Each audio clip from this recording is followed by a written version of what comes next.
Bueno, sentémonos. Están bien almorzados, bien desayunados, bien dormidos, ¿no? Sin problemas, en paz, serenos. Ninguno se va a asustar, todos van a salir contentos. Bueno.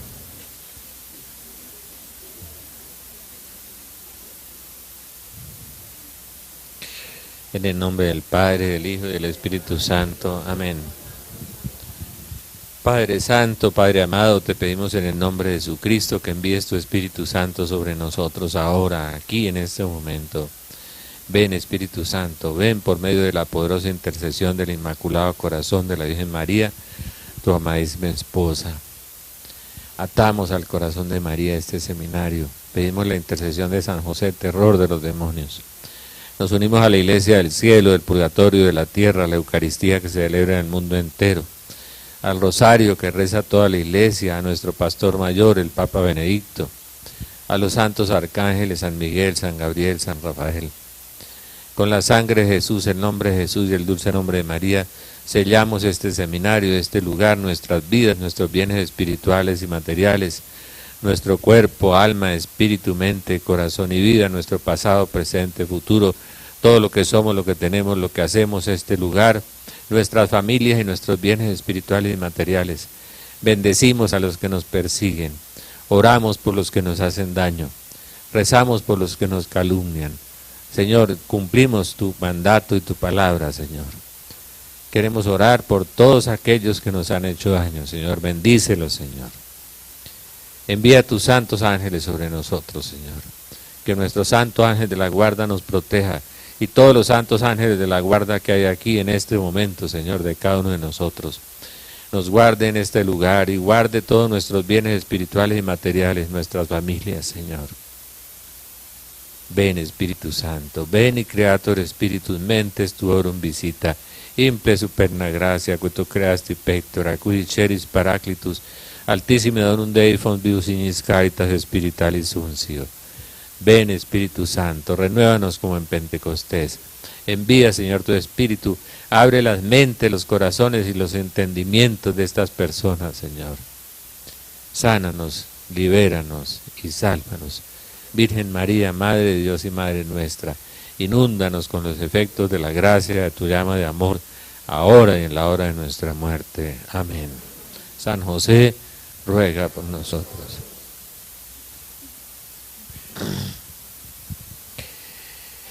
Vamos a hacer un ejercicio primero de caridad y de urbanidad. De caridad y de urbanidad. Vamos a apagar los celulares. Si suena un celular, yo soy muy respetuoso de las personas, entonces me callo, espero que la persona meta carrera como en las iglesias, ¿sí? Y salga, y espero que hable, y lo esperamos aquí, en silencio.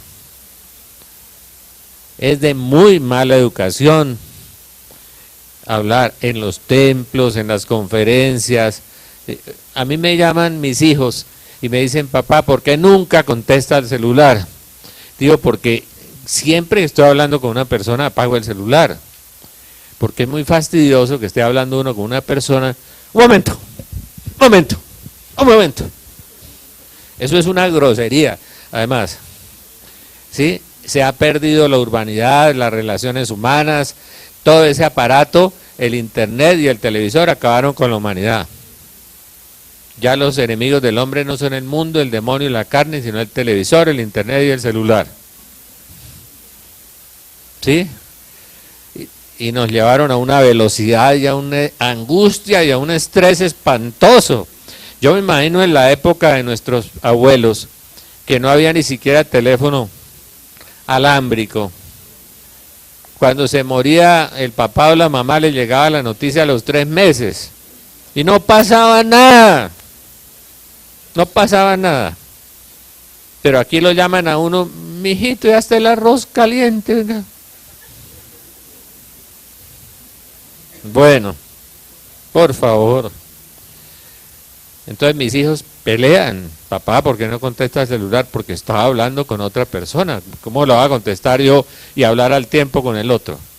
Yo no tengo el don de la bilocación. No, que por favor. Un día dije yo eso y se me olvidó a mí. Y estaba en plena conferencia y arrancó. Y otro día estaba en el canal y tenía yo una panela gigante. Y entonces alguien, siempre hay un gracioso en los grupos, me había cambiado la música, había puesto la cucaracha. Y entonces estaba yo grabando en la televisión y empieza a sonar la cucaracha. Bueno.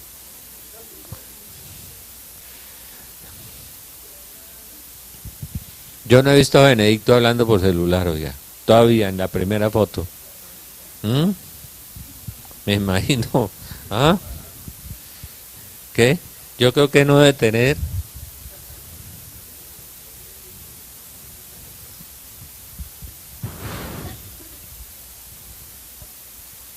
¿A qué horas con tanto trabajo hablaría Benedicto por celular? Y si hay algún colombiano en el Vaticano, tendrían el celular de Benedicto todos, pues. Le voy a dar el celular del Papa, pero no se lo dé a nadie, ¿no? Y el otro, le voy a dar el celular del Papa, pero no se lo dé a nadie. Y dele, sale la fila, pues. Al otro día hay 100.000 con el celular del Papa. Somos buenos para guardar secretos, ¿no?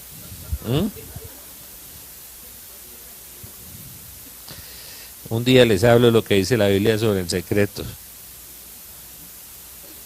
Mejor no, para que no se asusten. Bueno. Voy a empezar explicando algo del Apocalipsis muy importante. Y voy a repasar algo que dije muy importante también. La vez pasada, para que se pongan a tono los que no estaban aquí. Hay una cosa que se llama la apocatastasis, que los curas no saben hoy porque no les enseñaron en la facultad ni en el seminario. Pero los padres de la iglesia del siglo I al siglo VII hablaban de la apocatastasis. San Ambrosio, San Agustín, San Jerónimo, todos hablaban de la apocatastasis. Parece que el Espíritu Santo en esa época era como más fuertecito que ahora. Ahora no se siente. No es tan perceptible como en estos santos. Porque nosotros cerramos el corazón y cerramos los oídos y no lo escuchamos. Seguimos con el Dios bombero, a ver si me apaga los incendios, ¿no? Me soluciona los problemas. Ese es el Dios que manejamos ahora. Pero no es el Dios de la Biblia. Y esa es parte de la gran crisis del Apocalipsis. La fe esa de que habla San Pablo, que dice que los hombres de los últimos días tendrán apariencia de piedad. Apariencia de piedad. ¿Sí? Van a misa el domingo, de pronto rezan un rosario, piden porque se enfermó el hijo, o el nieto, o el marido. Apariencia de piedad. Pero no se han leído los evangelios. Dice, los hombres de los últimos días tendrán apariencia de piedad, dice San Pablo, y desmentirán su eficacia. Es decir, la fe que tienen no es una fe viva, actuante, ¿no? Es una fe de cucaracha, esa de soy bueno, no robo, no mato, voy a misa. Es esa. Los santos se convertían en otro Cristo, en un evangelio viviente, ¿no? Amaban, perdonaban, daban la vida por los demás. Es difícil, el evangelio no es nada fácil. Nada fácil. Y por eso estamos en crisis, y por eso estamos en el Apocalipsis. Por eso, precisamente por eso. El Apocalipsis nosotros lo inducimos, lo generamos. Es decir, el proceso es la Iglesia Católica, que es la que fundó Cristo, fue la que engendró todo este proceso. Porque la fe se fue desvaneciendo, y se fue acabando. Y Jesús lo dijo en Lucas 18, ¿habrá fe acaso cuando vuelva el Hijo del Hombre? ¿Habrá fe? Como quien dice, poquita, muy poquita, ¿no? Entonces eso es parte de las razones del Apocalipsis, de las motivaciones para que sucedan los castigos, todo lo que está sucediendo. El apocatastasis es una cosa maravillosa. Dios nunca deja nada sin terminar. Dios es infinito y es eterno. Dios no tiene cronograma, ¿no? No tiene actos sucesivos de tiempo, no tiene. Él es un eterno presente. En Él está todo. Él sabe desde que usted estaba en el vientre materno hasta que esté en el cielo. Todos tienen aquí aureolas en el cielo, todos. No hay ninguno para infierno ni para purgatorio, ninguno, ¿no? Entonces, Él sabe todo eso y lo conoce. Conoce sus pensamientos, la profundidad de sus intenciones, todo lo conoce, todo. Cuando el padre Pacho de Pacho le puso un letrero arriba en una piedra inmensa para que lo vieran los narcos y los católicos, y decía, Dios ve, perfecto, oiga, un mensaje perfecto, Dios ve, y ve, lo ve a usted por dentro, lo está viendo permanentemente, todo, y Dios lo conoce todo, los 6.000 millones de hombres, sus intenciones, su pasado, su futuro, todo. Sabe dónde están las 2 millones de clases de insectos en el mundo, sabe cómo se conforma el universo y cómo funcionan los planetas. Dios es infinito, uno no puede pensar cómo es Dios porque no se enloquecería, Pero lo que pasa es que nosotros lo hemos reducido al pobre señor de 1,83, ¿sí? Metido dentro de un cuerpo humano, el Hijo de Dios, y lo reducimos a eso. Pero el infinito se nos perdió. El infinito, trascendente, inmenso, poderoso, ilimitado. El Padre, el Hijo y el Espíritu Santo. Entonces Dios no deja nada sin terminar. Dios todo lo hace bien y lo hace perfecto. Dios creó al hombre para que fuera feliz. Y lo creó dentro de un paraíso. Y lo creó con unos dones sobrenaturales. ¿Sí? Maravillosos, sin conocer la muerte, para que dominara la tierra. Y el hombre cayó, pecó, conoció la enfermedad, conoció la muerte, conoció el dolor, conoció la maldad. Y Dios le prometió que quería salvarlo, Génesis 3. Y le prometió el Redentor que vendría. La promesa de la mujer, el linaje de la mujer, todo eso de Génesis 3 que se llama el protoevangelio, y le promete cosas maravillosas, pero Dios quiere rescatar al hombre y quiere volverlo al plan original, a un paraíso, y que el hombre sea feliz, y que tenga la plenitud del amor de Dios, y que Satanás, el tentador, sea amarrado, y que el hombre viva en una plenitud de amor y de felicidad. Entonces Dios va a terminar su plan, lo va a terminar. Como Él no tiene espacio ni tiempo, tiene una paciencia ilimitada. Pero el término de la paciencia de Dios es la copa del pecado que se llena. Ahí termina la paciencia de Dios, termina la misericordia y comienza la justicia. Pero después Dios va a rescatar a los que quedan. Lo que la Virgen llama el pequeño resto. Un pequeño resto de la humanidad. Y lo va a rescatar y lo va a meter en un paraíso. Va a renovar la tierra, va a reconstruir el planeta sin celulares, sin computadores, sin automóviles, sin internet, sin médicos, sin abogados, sin militares, ¿sí? Donde hay un solo rebaño, un solo pastor y hay una humanidad feliz, donde nadie pasa hambre, donde nadie colecciona casas, ni edificios, ni acciones, ¿no? Una sociedad parecida a los Hechos de los Apóstoles, capítulo 2 y 4, donde todos lo tenían en común, nadie llamaba suyo a los bienes, tenían un solo corazón y un solo espíritu. Los primeros cristianos vivían el Evangelio. Los de ahora vivimos en Babilonia. A ver quién tiene más. Babilonia. Apocalipsis 18, la gran Babilonia. Y ahí vivimos todos, en lo que la Virgen llama el capitalismo masónico. Estamos insertados. Nosotros criticamos mucho a los comunistas que están en el Apocalipsis también. Pero se nos olvida que nosotros estamos metidos dentro de otra bestia, en el capitalismo masónico, en la codicia. Por eso Benedicto dice, la codicia llevará al mundo a su destrucción. Y San Pablo dice, toda avaricia trae maldición de Dios. Por eso en Colombia no va a haber la gripa marranera, ¿no es cierto? No le dio sino al presidente, pobrecito, es que no lo habían vacunado, porque Murcia vacunó 4 millones de marranos, entonces el presidente no estaba vacunado, entonces le tocó, pobrecito. ¿Sí? Un chiste colombiano. ¿Ah?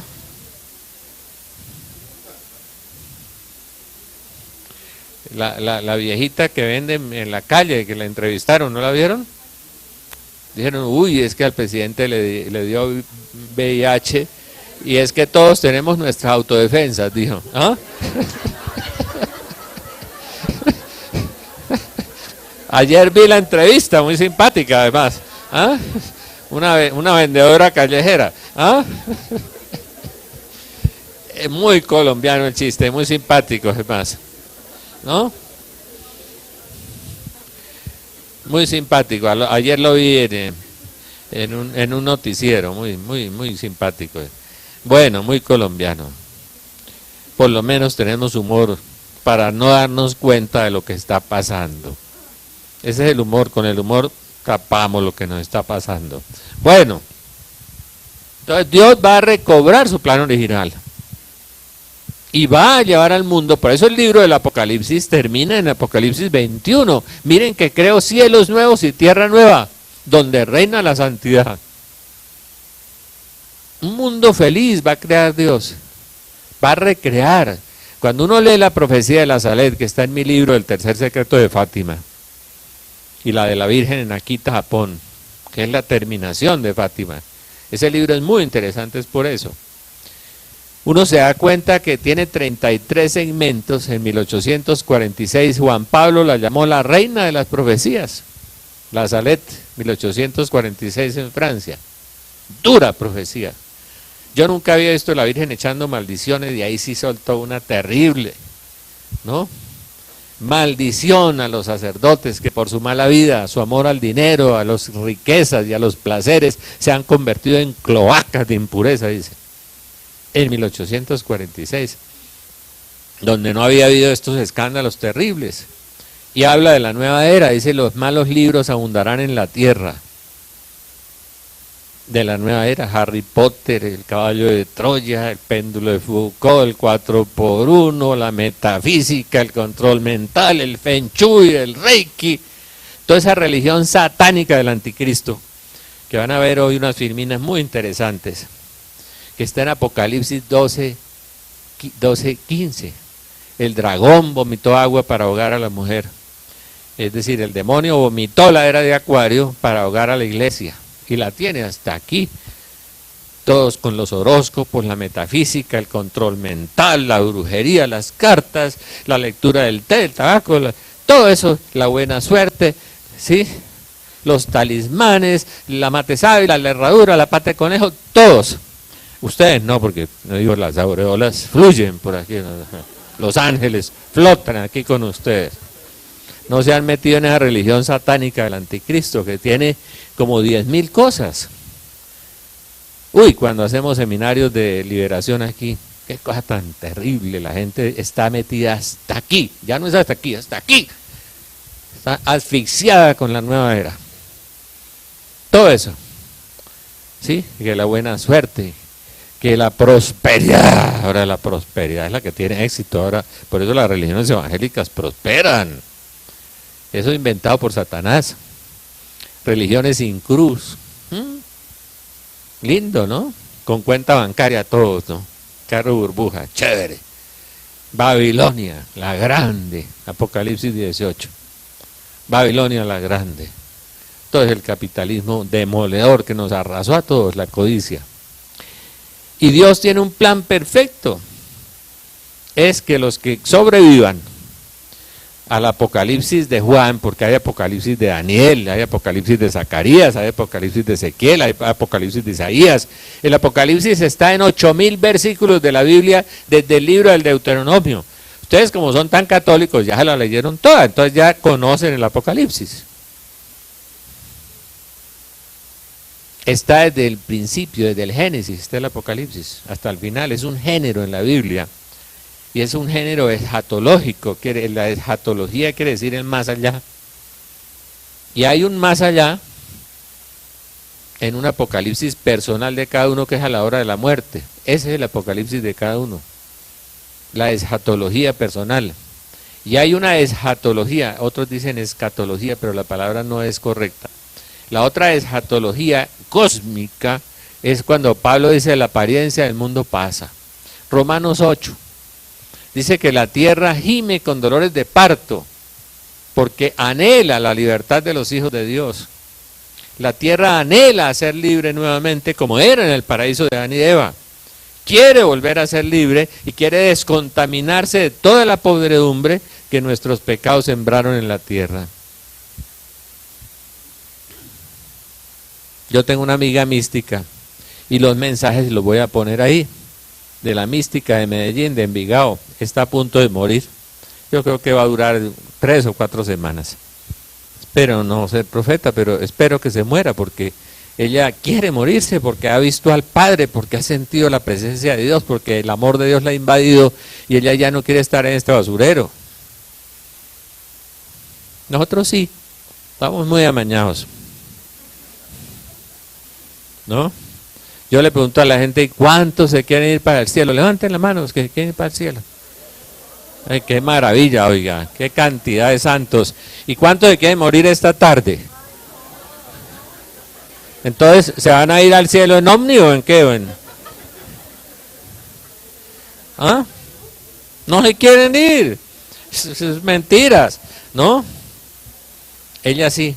Ella, San Pablo decía que él quería morirse porque él había tenido una experiencia del amor de Dios tan grande que esto le parecía estiércol, el mundo. Y ella también. Ella tiene cosas con el Padre, tiene uniones con Dios, éxtasis, arrobamientos. Y los mensajes los voy a ir poniendo ahí. Se llama Nelly. Y no les voy a dar el teléfono, no se preocupe porque está pesando 38 kilos. Bueno. Entonces empiezan a llamar los oráculos personales. Ay, ¿qué me dice el Señor a mí? ¿Será que mi marido vuelve? En lugar de preguntar, ¿será que yo me voy a convertir? No. Eso es lo, sí. Como decía doña Cuncia en Barbosa, Santander, una viejita así de grande que sabía el Evangelio de memoria y no sabía leer y escribir, ¿no? Pero lo había oído con 50 años y lo había grabado y lo vivía. Pero el marido, como todos campesinos de Santander, el guarapito. Y los de Cundinamarca ya casi son agricultores. La agria, pues. ¿Sí? Agricultores. Entonces, en Santander es el guarapito. Entonces un día le pregunté, oye, Acuncia, y una santa mujer evangelizaba al cura y me evangelizaba a mí. El padre Velandia, que es un sacerdote sabio y santo. Y le dije, oye, Acuncia, ¿y su marido cómo sigue? Dijo, no, doctor, tan mundial como siempre. Y así andamos nosotros, mundiales todos, ¿no? Poco espirituales. Entonces, Dios va a regresar a su plan original, al proceso de crear cielos nuevos y tierra nueva. El padre Raúl ve la nueva creación en una visión que tiene. Mi amiga de Medellín la ha visto. Mi amiga de Medellín un día me dijo, mire, yo vi 3 globos gigantescos. Un globo negro, un globo rojo y un globo blanco. El globo negro, el globo rojo es una lluvia de fuego que va a invadir el mundo entero. Total. Akita, Japón, la Virgen lo dice. El castigo no será con agua, será con fuego. ¿No? El planeta entero. Devastado. En cero. Me dijo, vi un globo negro, arrasaba la tierra por todas partes y todas las obras de la maldad del hombre se las llevaba. Y las almas perdidas al infierno. Millones, miles de millones. Y vi el globo blanco, que era la renovación total del mundo. Había una nueva creación.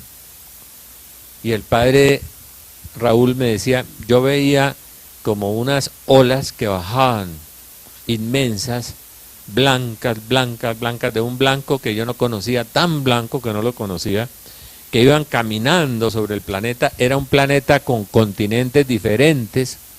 La Virgen dice, desaparecerán países y continentes enteros, dice. Dice, iban caminando sobre la tierra y iban haciendo una nueva creación. Me acuerdo mucho de José del Carmen Moya, el vidente de Pácora, de la Virgen del Milagro que está en Pácora, el vidente de Zipaquirá y de Socorro, José del Carmen, que me contaba que veía el planeta Tierra tostado, como quemado, como una uva pasa así, y veía la figura de Jesús, pero por encima del universo, es decir, el planeta le quedaba como una pepita así chiquitica y él bendecía el planeta. Iba surgiendo una nueva creación, y había un nuevo planeta, con una creación mucho más hermosa para los ecologistas que la que hay ahora, pero muchísimo más hermosa. Y veía a los hombres como viviendo en ermitas, como unas cosas muy hermosas, muy diferente al mundo de hoy, gracias a Dios.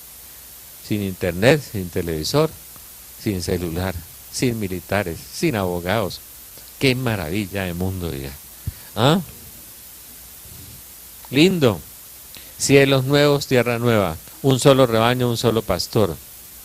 Y los hombres, me dice mi amiga de Medellín, los ve morir, porque dice San Pablo que el último enemigo en ser vencido es la muerte.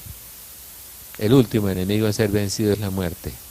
Entonces todavía hay muerte después de eso, pero ella los ve, es como dormir.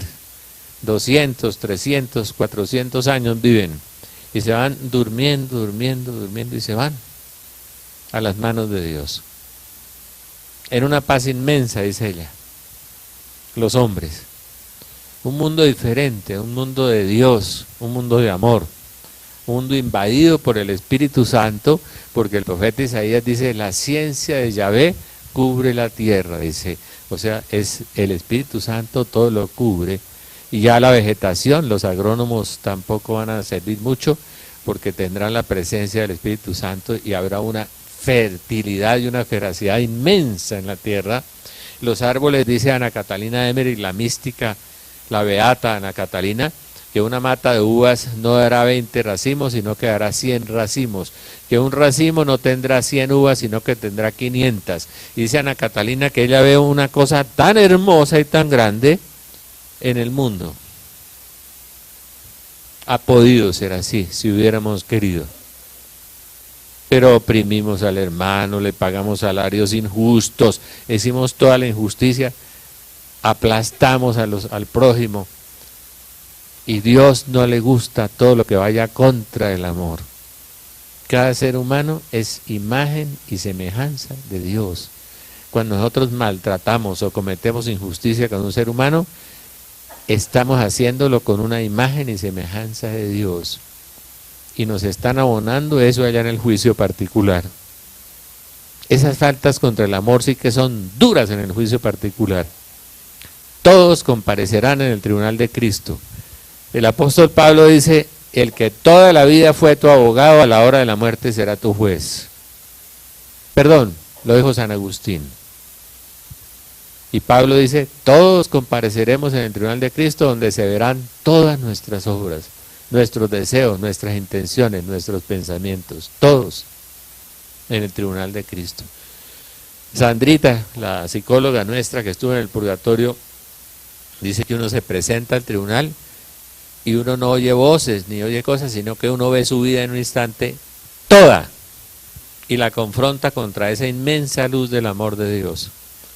Y si se encuentra tan manchado y tan oscuro, la misma persona se arroja al infierno por la justicia de Dios.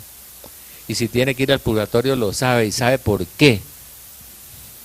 Y ella decía que veía todos los pecados de omisión, todo el bien que pudo hacer y no hizo, todo eso lo vio, todo. Porque dice, nada manchado puede entrar al cielo. Dice la carta a los Hebreos. Dice la carta a los Hebreos, busquen la paz con todos, o sea, con todos la paz. Y la santidad, sin la cual nadie verá al Señor. Nadie. Por eso el purgatorio es un acto infinito de la misericordia de Dios. Infinito. Porque ahí vamos a coger todas las manchitas y las vamos a purificar todas. Hay gente que dura 400 años, otros 1000. El Papa Pablo III se le apareció a María Sima y le pidió ayuda. Llevaba 350 años en el purgatorio. El Papa Pablo III. Bueno, entonces, Dios es santo, infinitamente santo. Entonces la mancha se estrella contra la santidad de Dios y va al sitio apropiado. Esa es la teología correcta. Lástima que el libro mío de las voces del más allá está agotado. Ahí van a ver muchas revelaciones de los santos, de Santa Teresa, de Ana Catalina, de los místicos, de las experiencias en el cielo, en el infierno y en el purgatorio. Existen los tres y son dogma de fe. Dogma de fe. La apocatastasis es eso, es el regreso de Dios a su plan original. Es llevarnos a un nuevo paraíso. Después de lo que la Virgen le dice al Padre Gobi, purificación, gran tribulación y castigo. Purificación, ya empezó. El mundo está en purificación. Ayer cogí el periódico y empecé a leer. Guatemala, se están muriendo de hambre 490 personas. Colombia, amenazados 9 departamentos por falta de agua. El SIDA se volvió una pandemia mundial. Las virosis están creciendo por todas partes del mundo, ¿no? 200 millones nuevos de personas ingresan en el hambre en el mundo. Ya hay 1.200 millones con hambre, con menos de $1 al día. Y aparece la nueva epidemia de los pulmones en China. Ya hay 40.000 personas en cuarentena en China. Y empieza uno a ver las noticias, ¿sí? Incendiado Australia, incendiado Córdoba, Argentina, incendiado en Los Ángeles, en Estados Unidos, 3.000 casas perdidas en Los Ángeles, uno lo ve todos los días, el apocalipsis andando. 3.000 personas se suicidan diariamente. Nosotros no nos damos cuenta porque el demonio nos ha hecho una trampa, que es la trampa del egoísmo.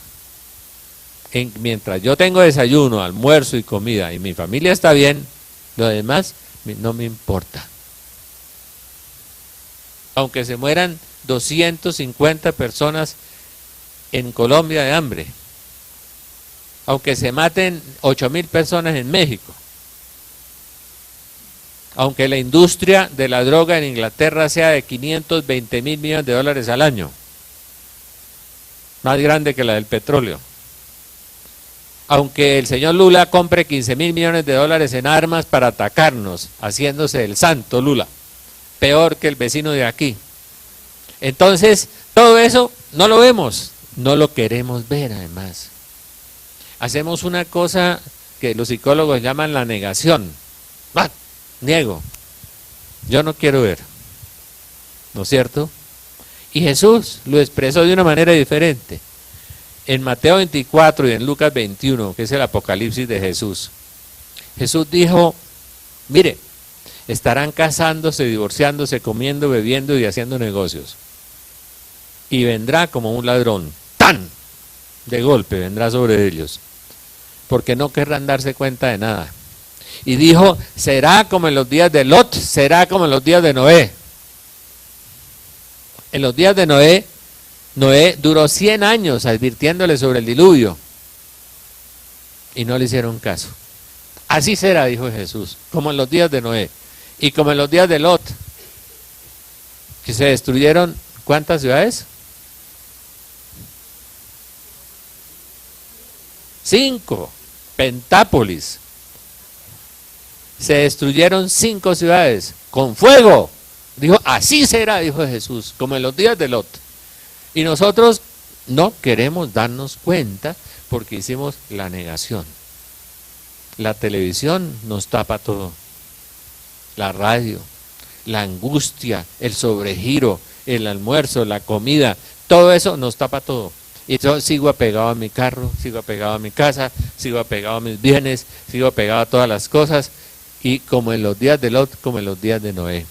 Al final voy a responder las preguntas. Así será la venida del Hijo del Hombre. Así será.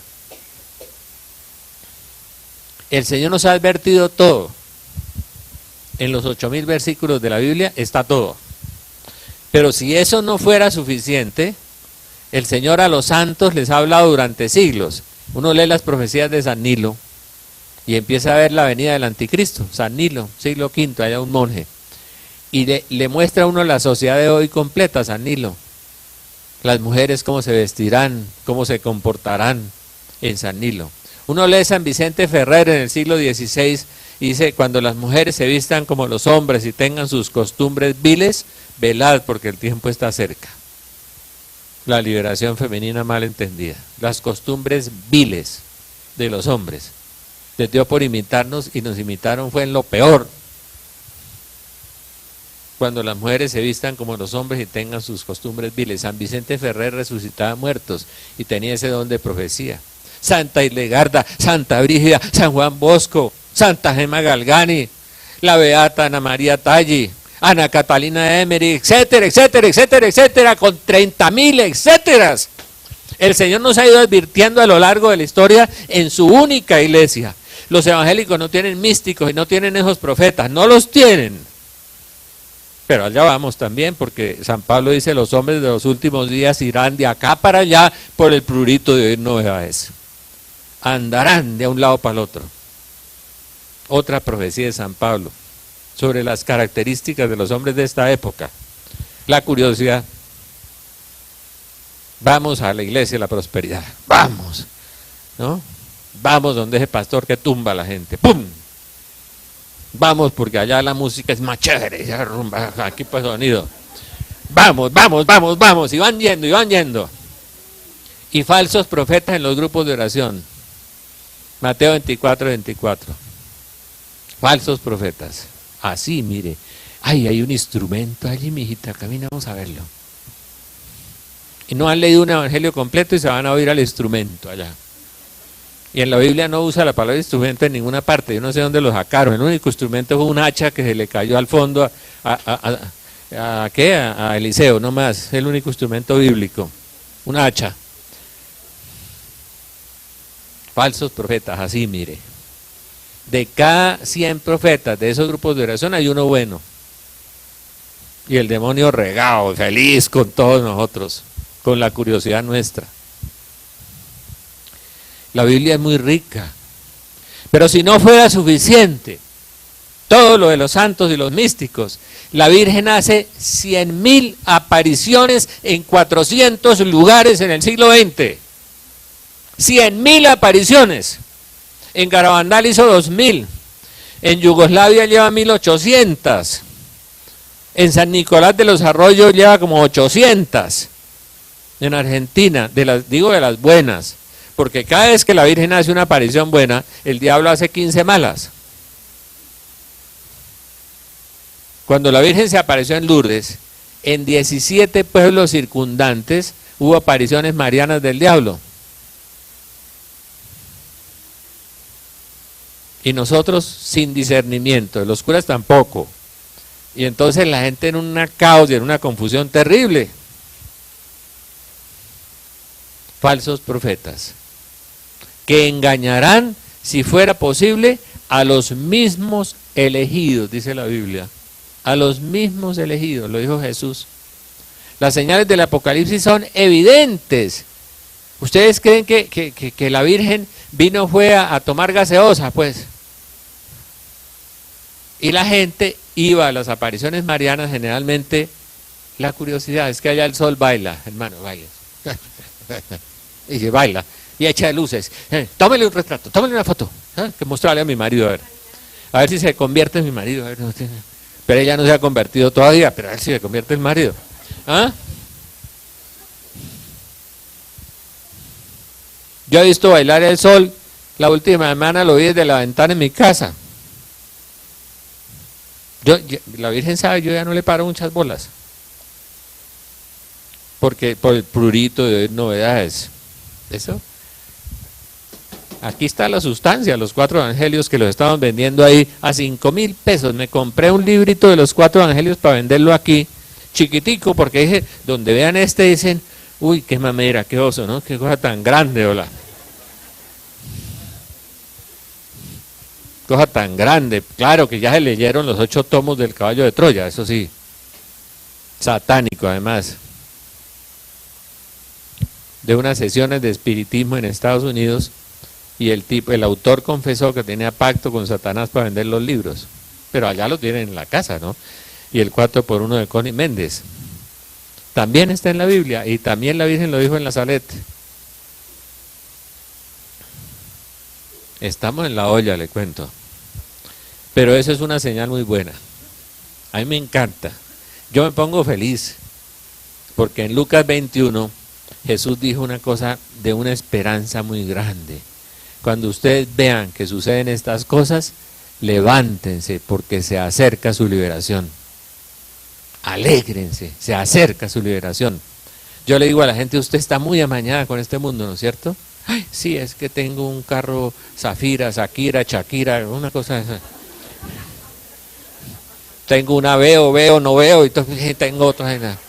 Y voy a comprar un Volkswagen fafá. Y ese es el mundo de hoy. Ese es el mundo de hoy. Fatuo, trivial, estúpido. Por eso San Pablo dice, jactándose de sabios se volvieron estúpidos. Nosotros ya no trabajamos para la eternidad, trabajamos para el buche, para el bolsillo y para los ojos. Para eso trabajamos. Ya no trabajamos para la eternidad. Nuestra meta no es la eternidad. Nuestra meta es el aquí y el ahora. ¿Sí? Es que tengo que mandar al muchacho a hacer un posgrado en la Universidad de Salamanca. Para que el ego se les... ¿No? Llega con ego de internista javeriano, caminando por el aire, así pues. Y con el alma por allá en la quinta paila, ya metido. Esos son los valores de ahora. Esos son los valores. Y la gente pide paz para poder pecar en paz. Señor, danos paz, a ver si puedo ir a la rumba y no me pasa nada, oiga.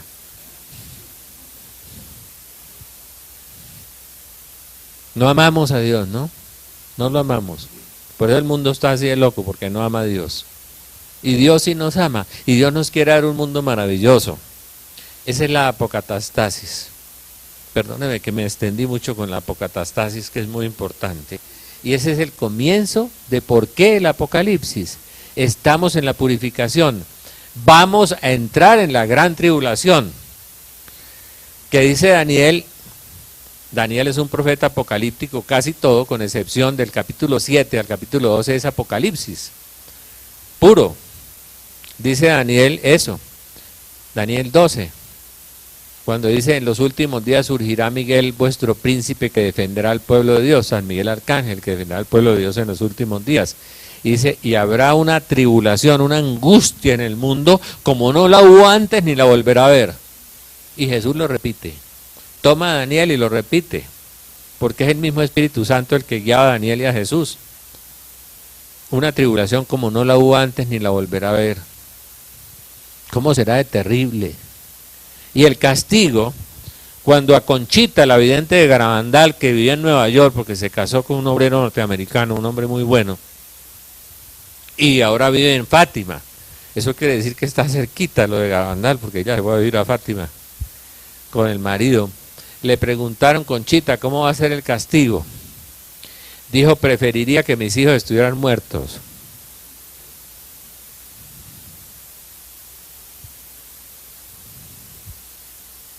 Es que cuando uno habla del cáliz de la cólera de Dios, que es la expresión que usa San Juan y usa San Pedro, cuando los teólogos modernos mutilan la Biblia, la recortan, la cercenan, la anulan, y dicen, no, eso es un símbolo, eso es una alegoría, eso es una metáfora, eso no es verdad.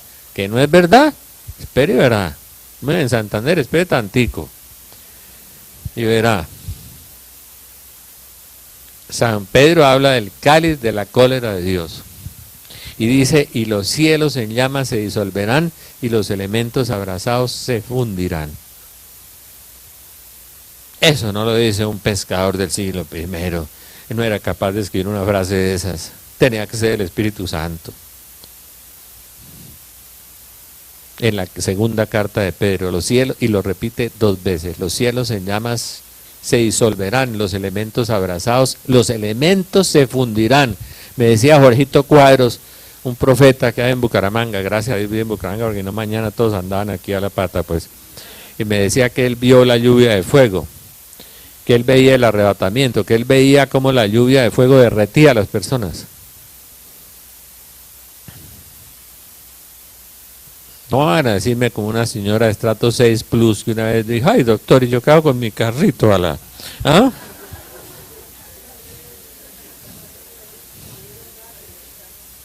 Y hay muchos ahí todavía pegados al carrito, ¿no? Y vamos a perderlo todo. Gracias a Dios. Quedamos emparejaditos, ¿no? Cuando veamos los sellos van a ver muchas cosas. Yo voy a tratar de explicar las 7 iglesias rápidamente. Los que toman nota, les voy a mostrar algunas cosas sobre las 7 iglesias del Apocalipsis. San Alberto Magno, ¿quién fue San Alberto Magno? El profesor de Santo Tomás, aquí me dijeron, vea, dominico. La Virgen María era brutísimo, era más bruto que el cura de Ars. Y la Virgen María un día lo tocó y quedó con una sabiduría impresionante. Ese tipo escribió sobre todo y habló sobre todo. Y fue provincial de los dominicos en Alemania, un santazo. Fue el profesor de Santo Tomás de Aquino. San Alberto Magno decía que las 7 iglesias del Apocalipsis, capítulo 2 y 3 del Apocalipsis, simbolizan 7 periodos de la iglesia, 7 etapas, 7 épocas de la iglesia. Pero existieron en el Asia Menor las 7 iglesias y existieron otras muchas. Existieron 20 o 30 iglesias en el Asia Menor. Pero las 7 iglesias simbolizaban, existieron y el mensaje fue preciso para ellos. Pero el Señor es muy fregado ya y muy inteligente, porque es infinitamente inteligente. El mensaje que le dio a las 7 iglesias, San Agustín habla de un tipo y un antitipo. Dice, y en el catecismo de la Iglesia Católica nos habla del tipo y el antitipo, la tipología. Me imagino que ya lo leyeron ustedes, tan católicos, imagínense.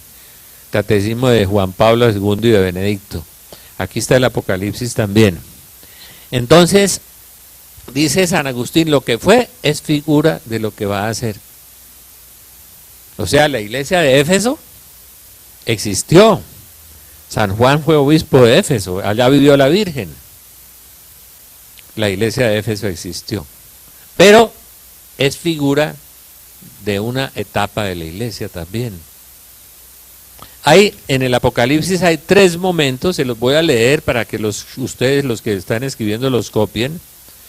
En el próximo seminario les doy esta ficha completa. Hoy les voy a regalar una ficha que es la ficha sobre los sellos del Apocalipsis, la otra charla, ¿no? Dice, es decir, hay 3 momentos del Apocalipsis. 1, dice San Juan, las cosas que has visto, primer momento. Apocalipsis 1, 1:20. Quiere decir capítulo 1, versos del 1 al 20. Las cosas que has visto. 2, las cosas que son. Uno lee los libros y a veces no se da cuenta que el Espíritu Santo lo dividió en 3 partes, pero no está dividido, uno no se da cuenta, si no lee bien, no se da cuenta. Las cosas que son. 2, 1, 3.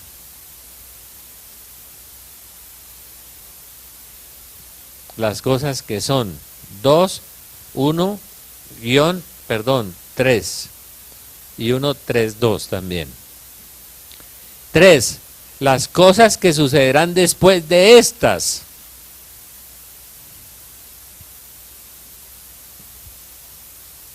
4, capítulo 4, versículo 1 al 22, y el capítulo 21, que es cielos nuevos y tierra nueva. Mire, capítulo 4 del verso 1 al 22, y después capítulo 21. Las cosas que sucederán después de estas. ¿Después de qué? Después de las sellos, que son secretos, de las trompetas, que son avisos y castigos también, y las copas, que en la Biblia simbolizan castigos. Padre, si es posible que pase de mí esta copa. o este cáliz. Yo tenía una amiga que hace poco tuvo una visión y vio que se derramaba, el cáliz estaba sobre la tierra y ya empezó a derramarse. El cáliz, que dice Pedro que es el cáliz de la cólera de Dios. Y a mí cuando hablan de la justicia de Dios, ¡uy! Y nos vacunaron porque todo el mundo nos habla de la misericordia de Dios. Entonces la Virgen explica para quién es la misericordia en el Magnificat. Nada puede contradecir la Biblia. La Virgen dice, su misericordia se derrama de generación en generación sobre los que le temen, es decir, los que aman a Dios y le obedecen. Esa es la forma de alcanzar la misericordia, amarlo y obedecerle. No hay otra manera de alcanzar la misericordia de Dios. Esa alcahuetería de que como Dios es misericordia me echa otro pecadito, no. Eso es como tentar a Dios, ¿no? Sí, si caigo por debilidad, pues Dios me perdona y derrama en el tribunal de la misericordia, vuelve y derrama su misericordia. Pero si lo hago desafiando a Dios su misericordia, ¡ay, Dios mío! No tentarás al Señor tu Dios, ¿no? Ya, seguimos después, tranquila ahora. La segunda, las cosas que son 2, capítulo 2, del verso 1 al 3. Las cosas que sucederán después, capítulo 4, del 1 al 22 y el capítulo 21. Esa es la estructura que tiene el libro del Apocalipsis. La estructura que descubrimos, porque es una cosa muy rara, uno tiene que leerlo muy... Y el libro del Apocalipsis es el único libro que tiene una bienaventuranza. El único. Bienaventurados los que lean este libro. Tiene muchas cosas hermosas. Tiene muchos mensajes de evangelización. Tiene muchos mensajes de esperanza. Por ejemplo, por allá dice, benditos los que mueren en el Señor porque sus obras los acompañan. Benditos los que mueren en el Señor, sus obras los acompañan. ¿Usted tiene la maleta llena? ¿La tiene lista? Llena de obras buenas. Echen una miradita a la maletica y si no, dígale al Señor que le dé unos añitos más, porque la maleta está vacía todavía y no se vaya a ir así, porque de pronto se la llenan de carbón y eso sí es gravísimo. Carbón encendido, bueno. ¿Ah? Hay 7 iglesias. Cada iglesia tiene un nombre. Mire, la estructura de las iglesias, eso también lo descubrió un gran teólogo. Tiene, número 1, la indicación del destinatario. A la iglesia tal, el ángel dice a la iglesia tal. Tiene unos mensajes espirituales hermosos las iglesias. 2, el examen del estado de la iglesia, en qué condiciones está esa iglesia. La segunda parte en la estructura de las 7 iglesias, el examen de lo que está la iglesia. 3, una exhortación a esa iglesia que le hace Dios. Y 4, una promesa. Tiene una estructura perfecta, una indicación del destinatario 1. 2, un examen del estado de la iglesia. 3, una exhortación y 4, una promesa. Eso hay que leerlo bien despacio para darse cuenta de la estructura de las 7 iglesias, que simbolizan 7 épocas de la iglesia. Y los nombres quieren decir algo quieren decir los nombres. La primera iglesia, la iglesia de Éfeso. Éfeso en griego significa ímpetu, ímpetu. La palabra Éfeso, ímpetu. Es la iglesia primitiva que tuvo un ímpetu apostólico, un celo por la gloria de Dios, una fuerza de evangelización como la de Pedro, la de Pablo, la de Tomás que llegó a la India, la de Mateo que recorrió, el otro que estuvo en Grecia, Bernabé. Recorrieron el mundo, un mundo. Europa era una selva, desde España hasta Jerusalén un mico podía viajar por los árboles. Una selva llena de salvajes y de fieras, y Pablo se atravesó todo eso, y Bernabé y Mateo, y Tomás llegó a la India, un país de bárbaros, de muchos países, hizo muchos milagros. Bernabé evangelizó Grecia y se metió por allá. Santiago, España, donde estaban gente salvaje y terrible. Intentaron matarlo cuando la Virgen lo salvó. Eso era para machos. La iglesia del ímpetu. Y evangelizaban con milagros, con señales, con fuerza de Dios. La iglesia del ímpetu. Y fueron acabando con el paganismo, con el culto a los ídolos, con los sacrificios humanos, acabaron con muchas cosas.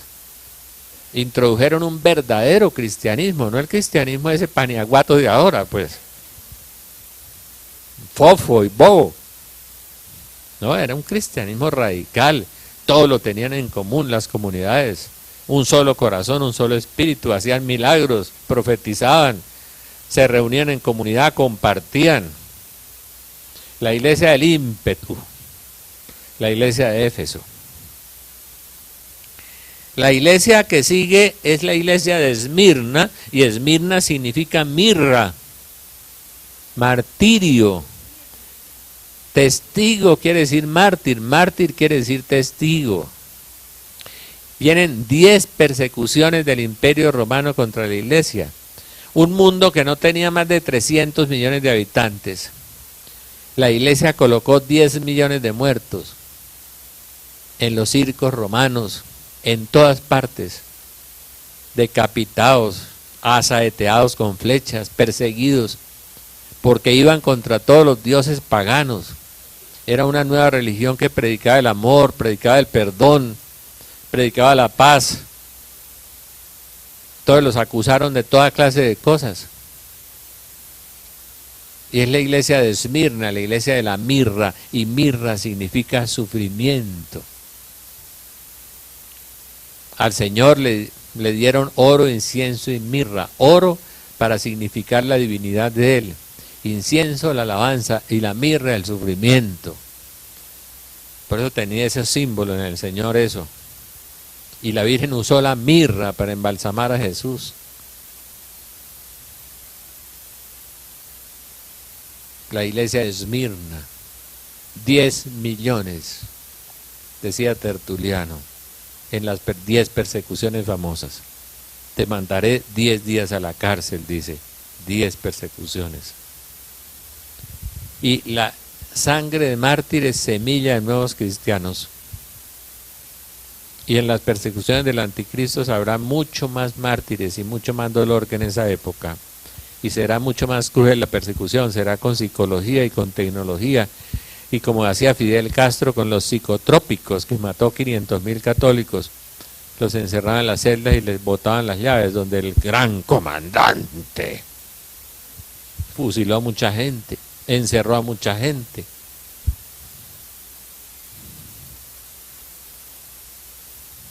Don Fidel, se nos olvidó. Ahí pusimos muchos mártires también en Cuba. La iglesia de Esmirna. Pero todas esas cosas también han ocurrido en todos los tiempos, dicen los teólogos. Todas las épocas.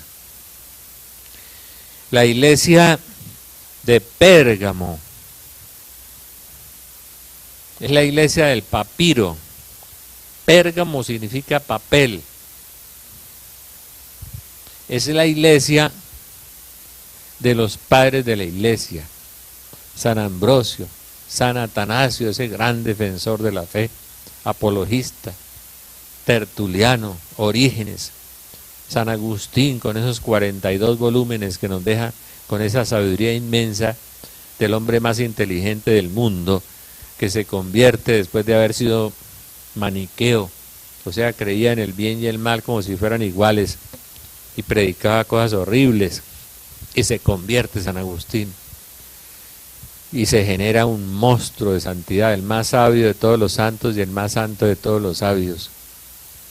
Y nos deja todavía, para entender un poco lo de la Trinidad, hay que leer a De Trinitate de San Agustín. Los teólogos no pueden prescindir de eso. Un gigante, pero con el soplo del Espíritu Santo. Y sobre todo en los últimos años de su vida, ver este obispo con esa humildad, lavándole los pies a los discípulos y sirviendo a la mesa. Igualito a nosotros, ¿no? Ahora, y a los obispos de ahora, todo. San Agustín, qué maravilla. No solamente fue santo por lo que escribió, no, sino por su vida. La iglesia de Pérgamo, en ese momento, la iglesia católica es un monstruo, es un fenómeno. Cuando uno va a estudiar patrística, los padres de la iglesia, ojalá yo tuviera, regresar a 20 años y me sentaba a leer la patrística un poco. Hay más de 450 volúmenes de patrística. La iglesia tiene una riqueza inmensa. Es que la iglesia no nació ayer como el garaje allí en la esquina del pastor Pepe, ¿no? O el otro pastor de allí, no sé dónde. Entonces, y pastoras, ahora hay pastoras. Yo tenía una pastora, pero alemana, era una perra grande. Así, tenía, ¿ah?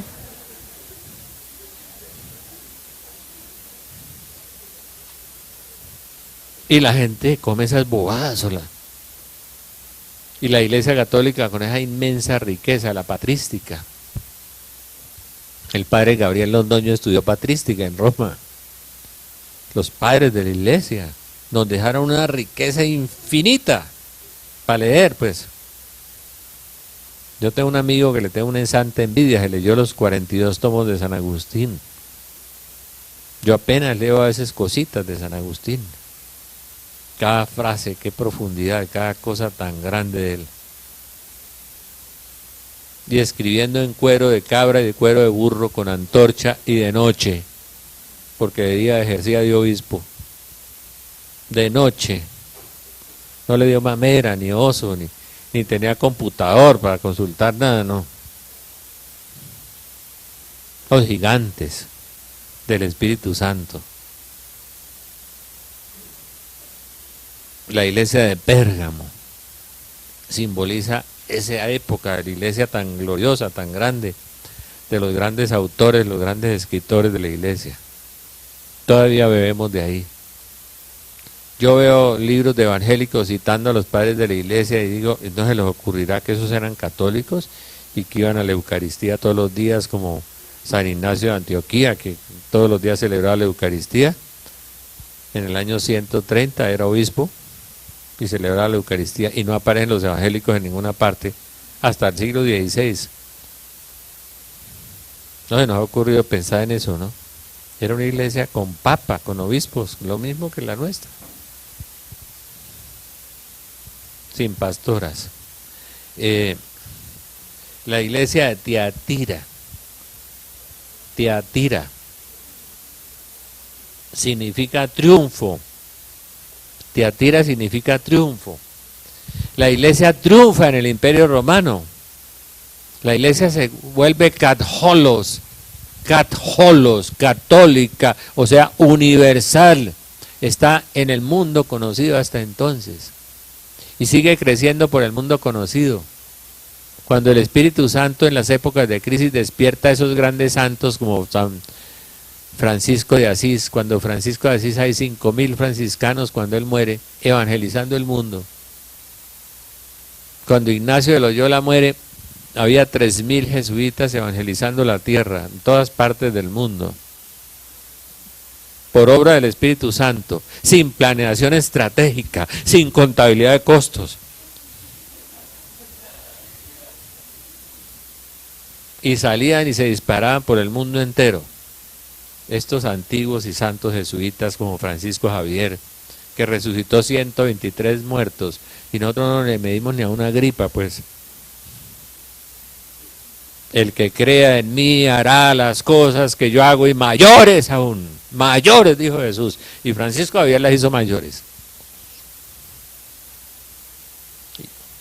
Y ahora están en crisis ellos. Porque el demonio nos ha dado a todos, pues, duro. Dice Ana Catalina Emmerich, 50 o 60 años antes del 2000, todos los demonios serán sueltos desde el infierno. Todos. Por eso tiene la tierra tan loca. Ay, ¿qué hago para que se convierta el niño mío el rockero? Y yo, señora, conviértese usted primero y verá. Después el niño se va a convertir. Lo mejor para convertir la familia es convertirse uno. Uno, después de que convierte, uno empieza a ver el fruto en los hijos, en todos. La iglesia de Tiatira, el triunfo. Constantino, la iglesia se expandió por el mundo entero. Cadholos, universal. La iglesia de Sardes, dice que arranca desde la Revolución Francesa hasta hoy, dicen algunos. La Revolución Francesa nos trajo la enciclopedia y nos trajo dizque la cultura, ahora nos volvimos cultísimos todos. Y empezamos pues a negar a Dios, el positivismo, la filosofía racionalista, el neoliberalismo, el liberalismo masónico de nuestros grandes políticos liberales, todo el liberalismo masónico. Y ahora salen y votan por los liberales, salgan y verán. Masones. Viene desde la Revolución Francesa. ¿Y sabe qué quiere decir Sardes? Quiere decir barredura. Lo que la escoba hace aquí, lo que queda allá, esa es la iglesia de hoy. Leámosla a ver qué dice. Mire, si ustedes leen, coincide mucho.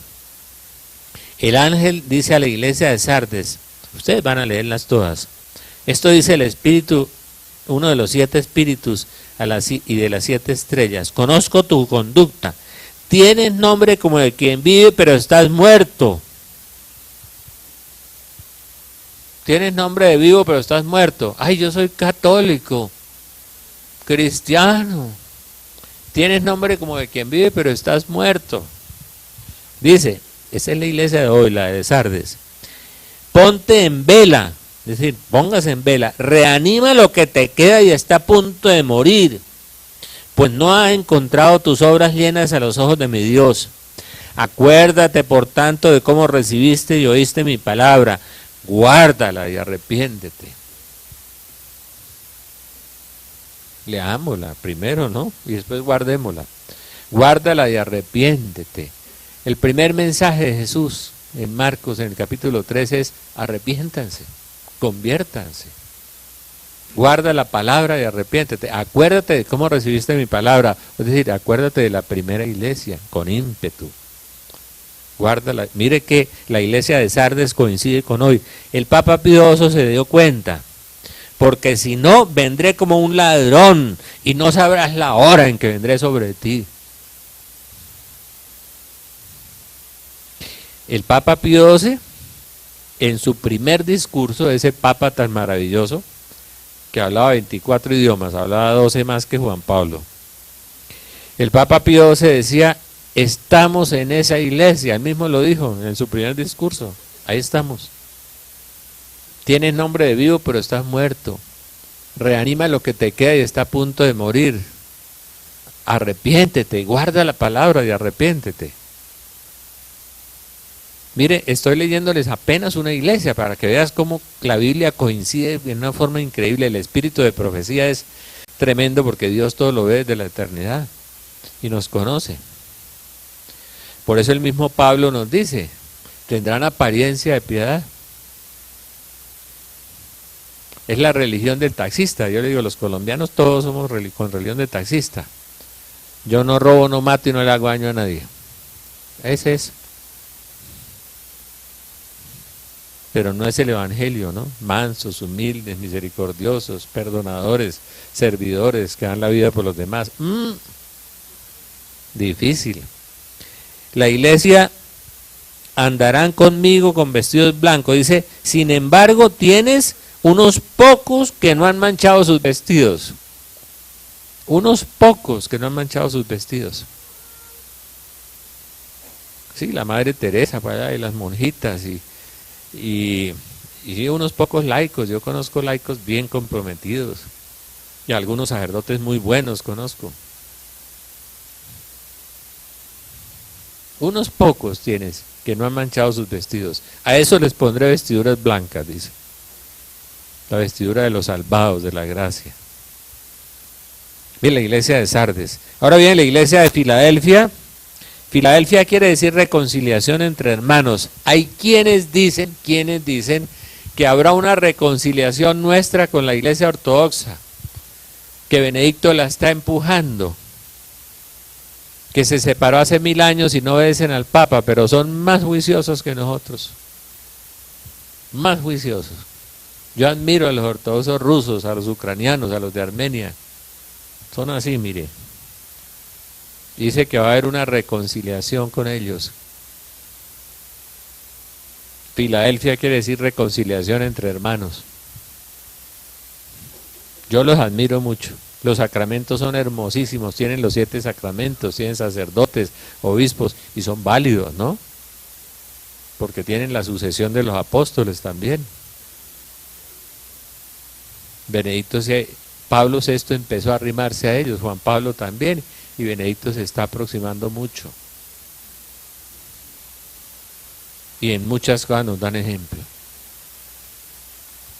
Y su inmenso amor por la Virgen de ellos.